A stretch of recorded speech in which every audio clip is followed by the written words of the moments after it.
উপস্থিত স্বাধীন দিগন্তর সম্পাদক ও সহসভাপতি ও প্রধান অতিথি সবাইকে সালাম ও আদাব।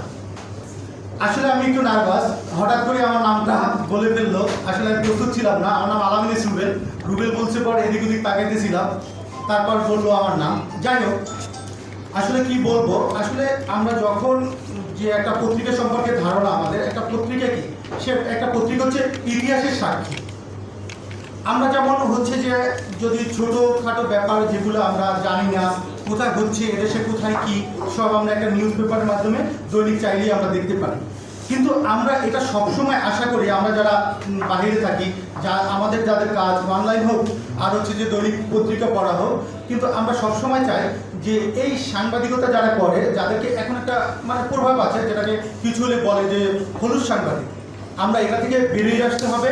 এবং সাথে সাথে যে সাংবাদিক বিন্দু যারা আছে, যারা এটা নিয়ে কাজ করে, সবসময় জানি গৌরবের সাথে সবাই বলতে পারে যে এই পেশাটা হচ্ছে অনেক ঊর্ধ্বের একটা পেশা। যেমন আমার বাচ্চাদের, আপনাদের বাচ্চাদের জানি আমরা গর্ব করে বলতে পারি যে আমাদের বাচ্চারাও এই সাংবাদিকতা করবে। তো আমাকে আগেই বলা হচ্ছে শুভেচ্ছা বক্তব্য দেওয়ার জন্য, তাই আমি বলবো যে এই পত্রিকার জন্য আমি দোয়া করি। আর মেহেদি যেভাবে পরিশ্রম করে, সাথে আমি দেখছি যে ও আমার এক এলাকার ছোট ভাই, তারপর হচ্ছে যে আমি যখন মিডিয়া কর্মী একজন, তো বিভিন্ন ক্ষেত্রে সে